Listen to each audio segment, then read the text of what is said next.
Shri Hare Krishna Gopi Govinda Shyam Kundara Kund Giri Govardhana Ki Jai Shri Vrindavan Ki Jai Shri Maya Punavati Dham Ki Jai Ganga Shri Maya Ki Jai Saraswati Devi Ki Jai Bhakti Devi Ki Jai Shri Harinam Sankirtan Ki Jai Shri Shri Gaurika Ki Jai Let the Gaura Premanandi all glories assembled in devotees, all glories assembled in devotees, all glories assembled in devotees, all glories assembled in devotees, all glories across Shri Guru, Shri Guranga, all glories to Shri Prabhupada.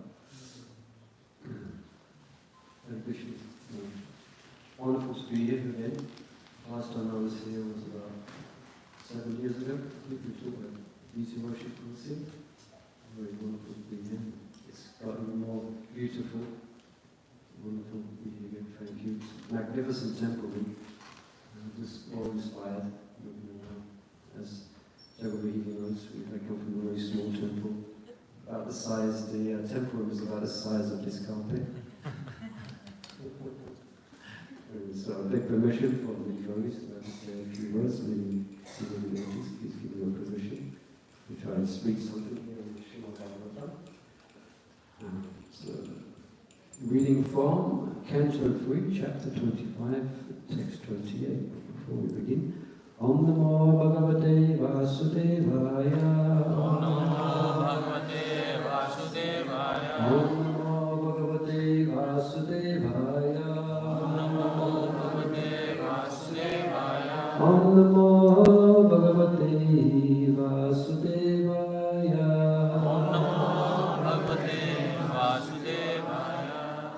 Devabhuti Uvacha. Devabhuti Uvacha. Kachitvaya Uchitta Bhakti. Kachitvaya Uchitta Bhakti. Kidrishi Mama Gochara. Kidrishi Mama Gochara. Yaya Padam Te Nivanam. Yaya Padam Anjashavana Anjashana Vashanavaham Devhuti Vacha Kachitvayu Uchitta Bhakti Kittushi Mama Gochara Ayapatam Te Nivanam Anjashana Vashanavaham Devhuti Vacha Kachitvayu Uchita Bhakti Kittushi Mama Gochara Ayapadam Te Nirvanam Antashana Vashanavaham Nasmotevitu Vacha Kechittvaya Uchita Bhakti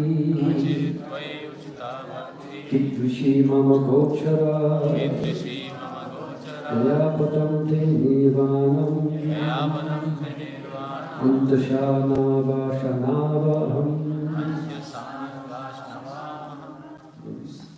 Devahuti-ruvacha Rachitva-yukta bhakti Idrishi mama gochara Ayapadam te nirvanam Anchasam-vaśnava aham Devahuti-ruvacha Rachitva-yukta bhakti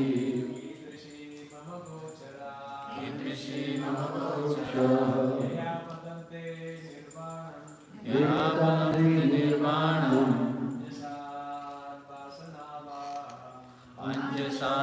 Vashanavaham. Go ahead. Devahuti-ruvacha Kachitva-yukta bhakti Kidrishi mama gochara Ayapadam te nirvanam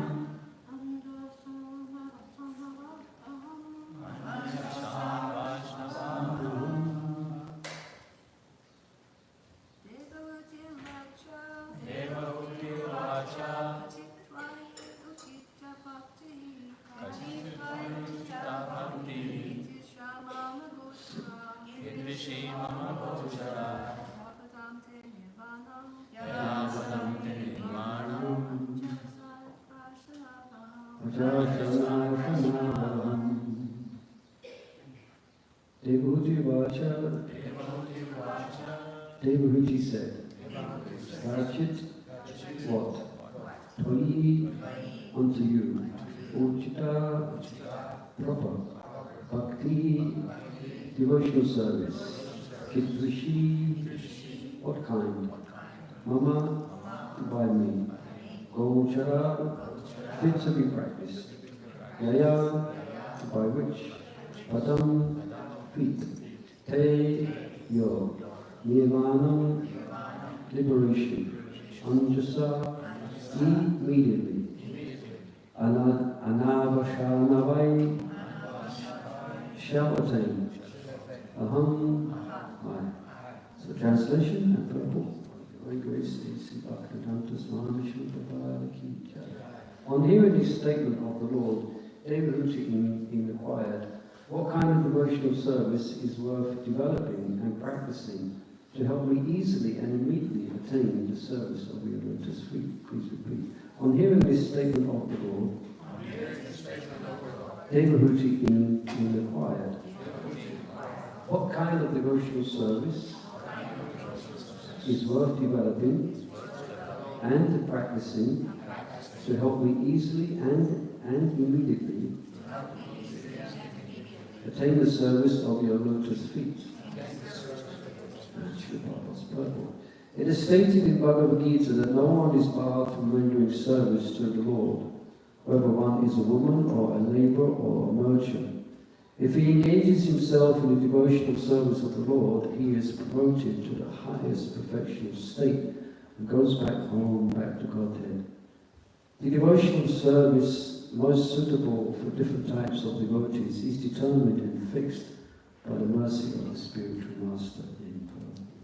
Om Gyanatimarandasya Ganandana Salakaya Chakshom Militam Yena Tasmai Shri Gurave Namaha Jaya Sri Krishna Chaitanya Prabhu Nityananda Shri Advaita Gadadhara Shiva Sadi Gaur Bhakta Vrinda Hare Krishna Krishna Krishna Hare Hare Hare Rama Rama Rama Hare Hare Namo Vishnu Padaya Krishna Vishnu Bhakti Vedanta Swami Namaste Saraswati Devi Bhagavani Pujani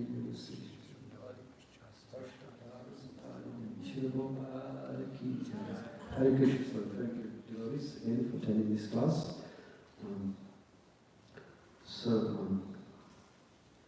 The principal practice of obtaining something very, very special, in other words, obtaining one's original relationship with the Supreme Personality of Godhead, is open to everyone. And specifically that devotion, that bhakti to the Supreme Personality of Godhead. No one is barred. No one is restricted.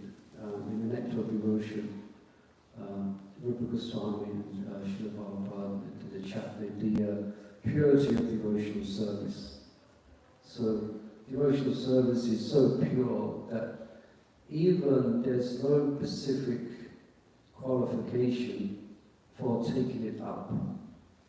There is qualification needed for making subsequent advancement, but for coming to the path of bhakti, there is no qualification.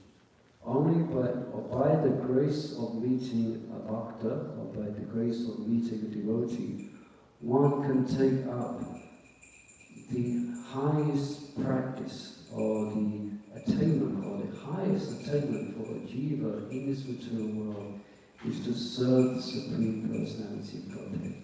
So even if we have material desires, let alone whatever body we have, even if there is material desires, one is not restricted from rendering service to the Supreme Personality of Godhead. Yeah. And there's also, even if there is some impediment on the path of practicing this devotional service, because it's so pure, then there's no need of any specific atonement. One just continues the process. Where in other traditions or in other paths, or in the path, for instance, of karma kanda, or different practices for elevation coming from the Eastern background, then there is a thing called atonement. And this was brought up by this principle of atonement, that was purifying oneself or wrong activities before one can attain perfection. This was brought up by earlier in the Srimad Bhagavatam, where Maharaj Parikshit, this is just before, this is just after the 5th canto, is where Sukadeva Goswami, actually it's in the 5th canto, Sukadeva Goswami is explaining about the hellish planets. And if one goes against the Vedic injunctions, so there's a universal system of justice which is known as Dharma. So if one steps outside of Dharma, then there will be a consequential reaction. Yeah. This is all known as the law of karma. So for those who step outside of Dharma, so for those who step outside of Dharma, then there will be specific reaction, and the reaction of adverse fruitive activities. Lord Kapila explains about this as well. Reaction of adverse fruitive activity. One goes down. There's down to the lower planets, even the hellish worlds. There's quite a graphic description there, and also some graphic pictures there. One goes down to the hellish worlds. But please don't get the wrong conception of, there's a Christian conception that it's eternal damnation.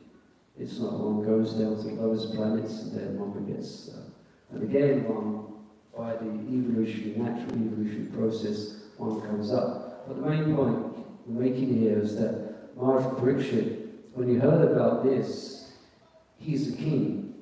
So a king by nature, he's affectionate for his progeny. He feels affectionate for everyone, not just his own children, but he feels affection for everyone. So he was feeling for the suffering of persons who do not follow the Vedic principles, for those who step outside. So he asked Sukadeva Goswami, what can they do? And Sukadeva Goswami, the first thing he mentioned is this principle of atonement, this principle of purification. That before one gets to the point of death, one should do some atonement. So on a Karma Kanda platform, that means that you go to a Brahmin, you say, I did this, I did this, I did that, and please, can you give me some yagna? Yeah? These days you go online and you pray for yagna. And a Brahmin will do it. Yes? And they will give certain directions for you for what you can do to purify the soul. Yeah?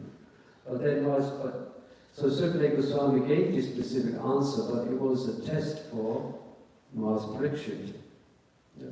Maharaj Parikshit, by his experience as a king, so he's a king, so he's good experience, he knows people, and he's seen that people do this atonement, but what is the point? Because they do this atonement, and then again, they engage in the same sinful activities.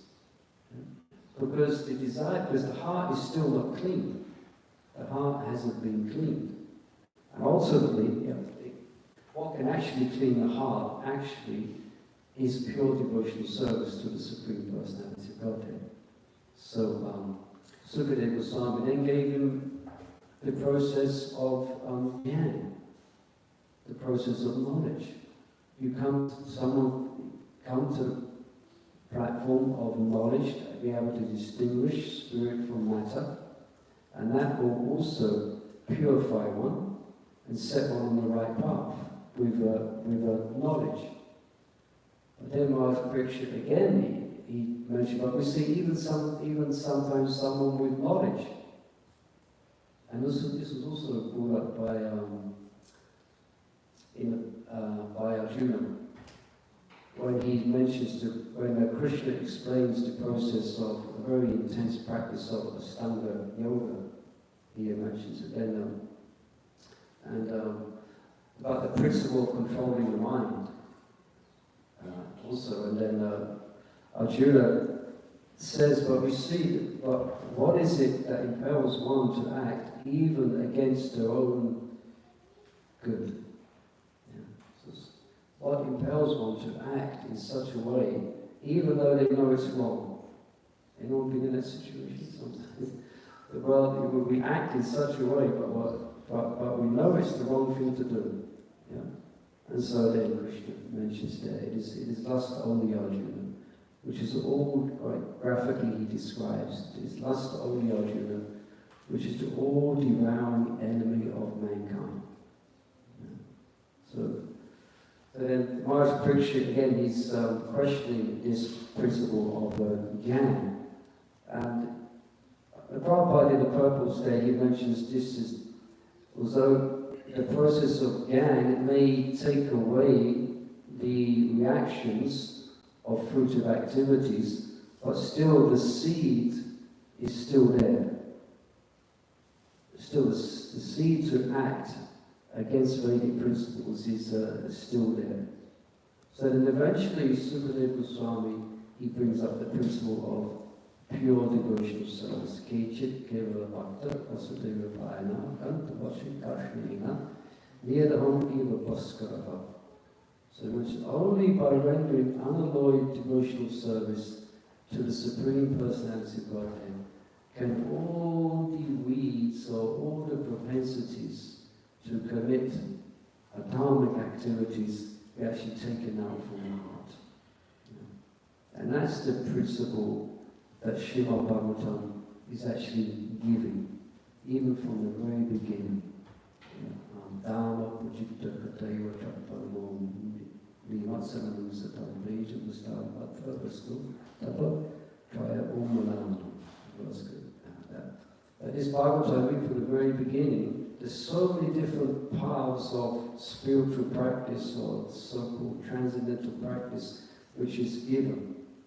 But Bhagavatam, very in the beginning, gives that pure devotional service. You know, to develop with that pure devotional service. So anyone can come to devotional service, no one is barred, anyone can practice devotional service. Like, for instance, in the temples, we don't have restrictions of who can come in. Anyone can come in, regardless of the reason one's coming. Like, Dhruva Maharaj, for example, he had, as you know, he had a big, he wasn't a pure bhakta, but he became pure. And he became pure by following instructions of his spiritual master. And that's interesting here because in the purple, the second part of them is described here. The devotional service most suitable for different types of devotees is determined and fixed by the mercy of the spiritual master. So Dhruva Maharaj got a particular sadhana from Narada Muni. And he was, he had a big material desire. He wanted a kingdom bigger than his grandfather, wasn't it, or his father. And that happens to be Lord Brahma, who happened to create the universe. So, akama, moksha kama udadadi, timbrena bhakti yogena, yojeta purusham param. So whether you have no material desires or all material desires, even if you want liberation, you should render devotional service to the Supreme Personality of Godhead. She renders service to the Supreme Lord. So that's exactly what Dhruva did. Dhruva did that, and he followed the instructions of Narada Muni with great determination. And he achieved perfection in 6 months, I think, was it? A very short time. And very interesting, Srila Prabhupada in the purports there, he explains that I'm hopeful that some of my disciples, if they become very much advanced like Dhruva, then they can also take him back to Godhead, in editor, Prabhupada's great humility. Yeah. So, even though Dhruva had material desires, he wasn't barred from practicing bhakti. There was no restriction. And because he followed the instructions of the spiritual master, because the spiritual master, because Narada Muni was so dear to the Lord, just by following those instructions, then he got them, and then the Lord appeared to him. And it's a wonderful description how the Lord appeared to Dhruva. And Dhruva was overwhelmed with ecstasy and great appreciation in that darshan of the Lord. He was desiring something material, but when the Lord appeared before him, and his senses and all became filled with attraction to Krishna. His eyes, and seeing the Supreme Lord appear before him, he became overwhelmed with great ecstasy, and he couldn't utter, he couldn't speak, but he wanted to speak, but he couldn't. So then the Lord touched his head, I think, with the conch shell. And then Dhruva Maharaj said all these wonderful prayers. Wonderful prayers. And one of the prayers, which is not issue of Bhagavatam, but it's from but Prabhupada quotes it, I think we all know it well, that he concludes, I was searching after a piece of glass, and now I found a diamond. So the same principle for us who come to devotional service, Chato Vidabhajanti Manjula Sukritana Ardina Adi Jignasu Adi Chato Vidabhajanti Manjula Sukritana Ardina Adi Jignasi Adi Gani Cha Pradasapa. So in the Bhagavad Gita, it mentions 4 types of pious persons who actually come to Krishna. Those seeking knowledge, those seeking wealth, those inquisitive, and those who are stressed out. Gajendra is an example of someone who was stressed out. There's many examples given in the script of each of these. Gajendra was the son. Great story of Gajendra, if you haven't heard it, it's there in the Srimad Bhagavatam. He gets captured by a crocodile in the heavenly planets. The crocodile is trying to pull Gajendra, a great elephant, into the water. And Gajendra's life at some point is ebbing out, and he realizes, I've got no hope. So then he recites prayers from his previous life. But why was he praying to Krishna? Because he was in distress. But he became purified. Also,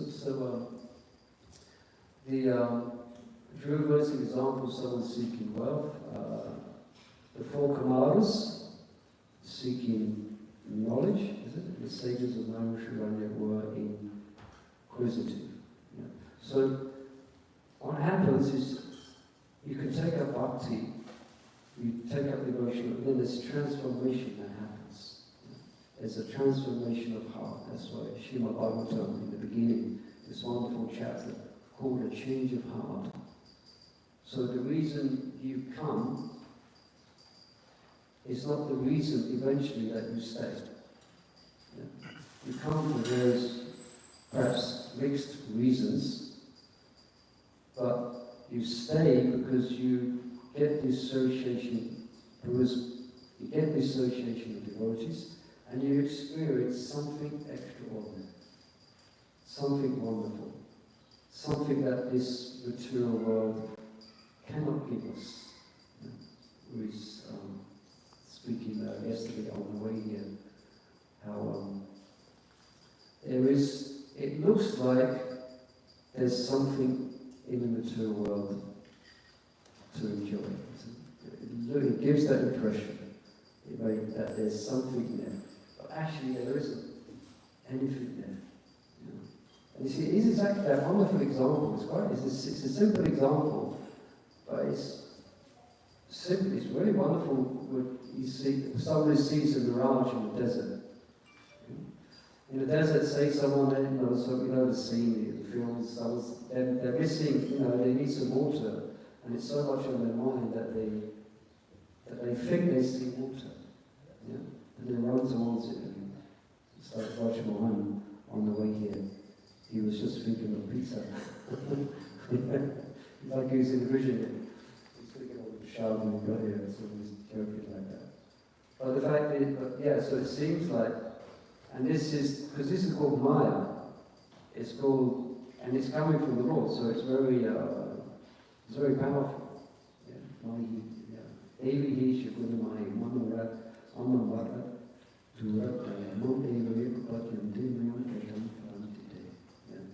It's illusion. But actually there is nothing there.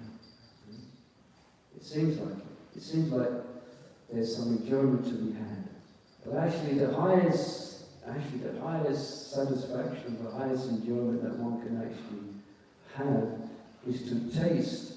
It's also mentioned in teachings to Rupa Goswami in the Chaitanya Charitamrita, is to taste the lotus feet of the Lord. Yeah.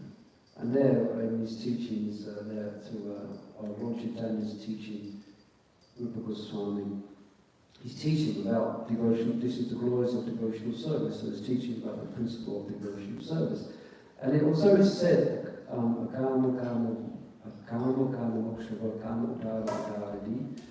means anyone can approach the Lord, but actually, it's actually from an objective perspective, the Lord Chaitanya explains that for someone who has rendered devotional service to the Lord, at the same time they're desiring material enjoyment, they are just like someone who's giving up nectar to actually taste poison. He says, Ami Vigan Imuki. Since I am very intelligent, why should I give them? Instead, I should give them the nectar of my lotus feet. This statement, the nectar of my lotus feet. What does it mean exactly? Nectar. Oh, it's the principle of the souls coming in contact with the Supreme Soul. There's a transformation that happens. The heart changes, and you begin to automatically let go of material desires, because you've experienced something higher, something more substantial. So that's why the principle, this principle, and also it's back to this point that even there's also a verse which describes how even if you have material desires, the Lord will fulfill them. But He fulfill them in such a way that you don't desired that same thing. Just like Dhruva, he had a material desire, but the Lord fulfilled his desire. But he didn't want it after that. That's why an interesting chapter where also in the Srimad Bhagavatam is the lamentation of Dhruva. So Dhruva was greatly lamenting. Oh Lord, I desired a big kingdom, and Krishna and the Lord gave him what he wanted originally. Yeah? But he was lamenting like anything. Because now he's got this whole, this whole material, of course he maintained the principle of pure devotion. Yeah? He maintained the principle of pure devotion. Yeah? So it's a very important principle. Sometimes it's, there is some paths, for instance, where here it's mentioned that no one is barred from regular service to the Lord. Whether one is a woman, or a laborer, or from any situation, yeah? Sudra, or whatever. I mean, I come from a lecture background, the lowest of the low. But, whether one is a woman, or a laborer, or a merchant, no one is barred from rendering devotional service to the Lord. Yeah? And that's pretty good. Is a woman or a laborer or a merchant. There is absolutely no. The path, for instance, if you want, there's a path of Mayavad, the classic path of practicing Mayavad. At one time I saw at the Kumbh Mela, there was an initiation being conducted. There must have been 1,000 or more than that, a mass of saffron, all with shaved heads, all sitting by the banks of the river, waiting to take initiation. They look pretty impressive. 1,000, all young men, maybe, most of them, shaven headed, all going to take initiation into a certain path, of Shankaracharya's path. Yeah. For that, to practice that path, you have to take that vow of stark renunciation. Yeah. You cannot be a family man, you cannot be a woman, you have to actually, there's no women. You have to, there are all these conceptions, these misconceptions, and sometimes even Prabhupada's disciples, sometimes in the next life, you can take birth in our situation. I think someone went to Prabhupada and they said, fingers in Vrindavan, in the next birth, they was told, then you can take birth in one of them in Vrindavan. So Prabhupada said, no, you should go back and tell them, in the next birth, if they're fortunate, they can take birth in ISKCON. They can take birth in our society outside and engage in the preaching mission of Lord Chaitanya Mahaprabhu. Yeah. But this is mentioned in the Nectar of Devotion as well. The purity of devotional service. Yeah. That anyone can take it up. Yeah. You don't have to become sannyasi. It's called a sannyasi, where one renounces everything, wears saffron cloth, and we take it up by everyone. And also, there's a history given there in the Nectar of Devotion as well. Srila Prabhupada gives a history. Because Bhaktisiddhanta Saraswati Thakur, understanding this principle, that devotional service is meant for every soul. It doesn't matter. Yeah? And so Bhaktisiddhanta Saraswati Thakur, he gave what's called second initiation, it's a common initiation, to those who weren't born in the Brahminical family line. So for those who don't know, in some schools, you can only become a priest if your parents are priests. Yeah? You can only become Dvija or second born if you're born in that particular family. In some parts of India it's still quite strong. Yeah, one time I was in a supermarket, I was shopping, and there was an Indian lady on the till. She was working there. And I had my Brahmin thread hanging out, accidentally. She's looking at my Brahmin thread. She's looking at it. And, what's that? What's that? I said, oh, this is a Brahmin. She said, you can't be Brahmin, you come from the West. So that idea of the principle of pure devotional service, of devotional service. So, yeah, so, what was I making before that? Yeah, so, I was making a point before I lost some train of thought. Yeah, Bhaktisiddhanta Saraswati Thakur, he gave this second initiation to those who were not born in Brahmin families. There was uproar from the different temples in Braj, and some of them, not all, Radhaman temple, no. And there was a great protest, and he was doing this. And there's so many verses in scripture that substantiate that as well, this principle. So it got to the point where Bhaktisiddhanta, there was a paragraph that you organized, it was called Dharma Paragram, and these caste Goswamis, they're called, caste Goswamis, yeah, where you can only become, Brahmin if you're born in a Brahmin family, yeah. You see the picture, Bhaktisiddhanta was given Brahmin to those outside of that line.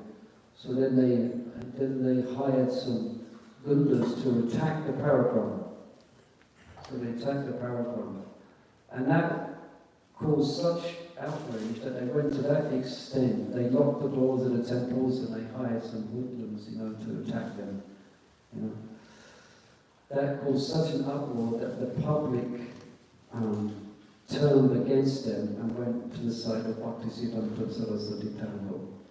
Yeah. It's a great history actually. And also that another time when there was a challenge was given, Bhaktisiddhanta Saraswati Thakur, this challenge was, this point was given that no, you cannot take up these principles of devotion unless you're coming from a biblical background, unless you're coming from a biblical family. And there was this great challenge that was levied at the Gaudiya Vaishnavas.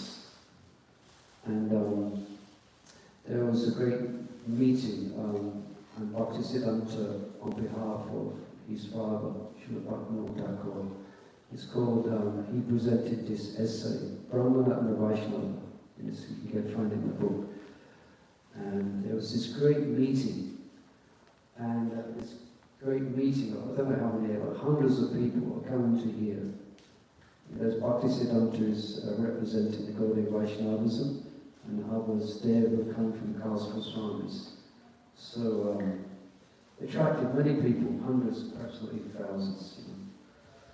And it's really exciting because Bhaktisiddhanta Saraswati Thakur, he begins by glorifying the Brahmanas.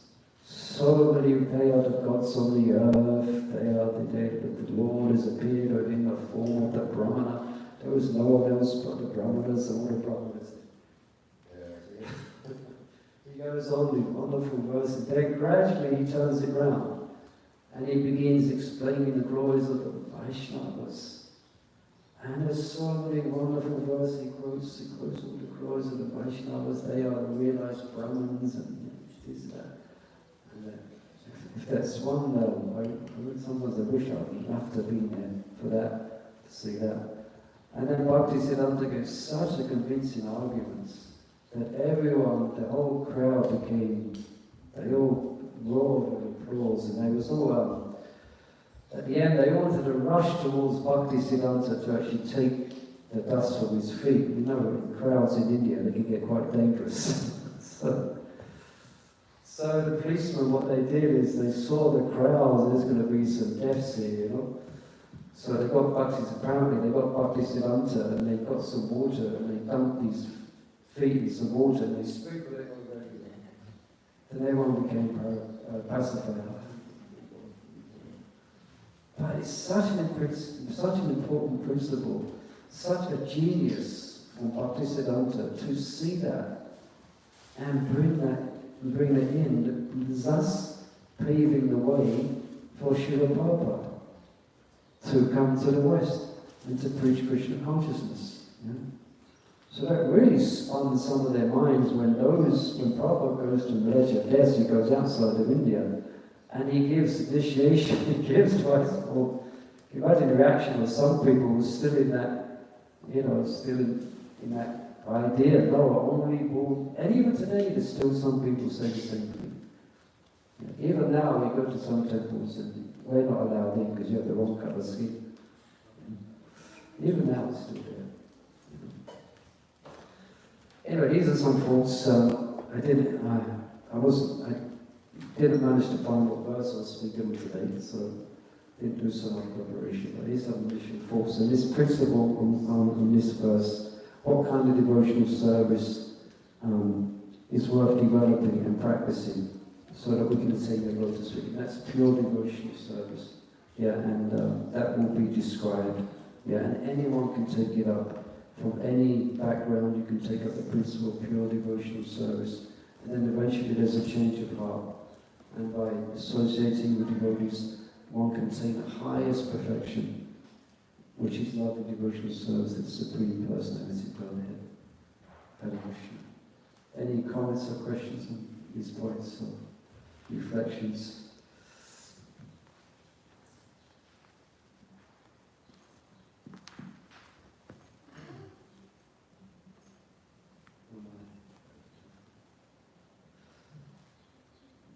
Hare Krishna, Murali Baba. Thank you so much. Correct me if I'm wrong, but you did not get very much time to prepare for this class. No, I was trying to find out the verse, but I couldn't find out. So that's all. And such short notice to put together such a beautiful class. And I especially love two of your points that you made. And I have a question. You said that there's no substance in the mirage of this material world. Yeah. It's almost like a mirage, there's no substance there. So, I just love that analogy. There's no pleasure-giving substance Yeah. in the material world. And then you mentioned that even if someone has material desires, he's not barred from bhakti. That, to me, is such a power. Because I know myself, sometimes I become judgmental. If someone comes to the temple and I see, oh, this person wants this person wants that. It's so easy for my mind to become judgmental. So I really appreciate it.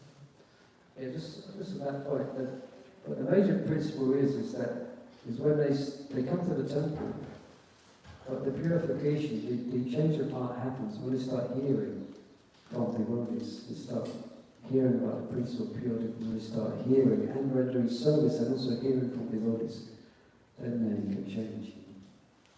Thank you. And that's a really good point, hearing and saying. Yes.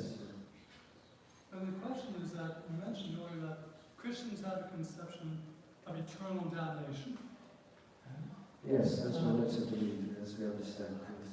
Then in the 16th chapter of the Bhagavad Gita, Krishna says, those who are envious and mischievous, for the lowest among men, I perpetually cast into the ocean of existence. So that's not, doesn't that sound like...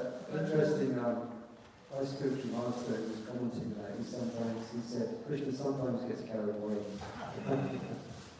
Sometimes get carried away and presents it like that. Perpetually cast into the ocean. But, as much as I can say, sometimes Krishna gets quite aggressive when he's speaking in that regard. So sometimes he gets a bit carried away. So he might explain it like that.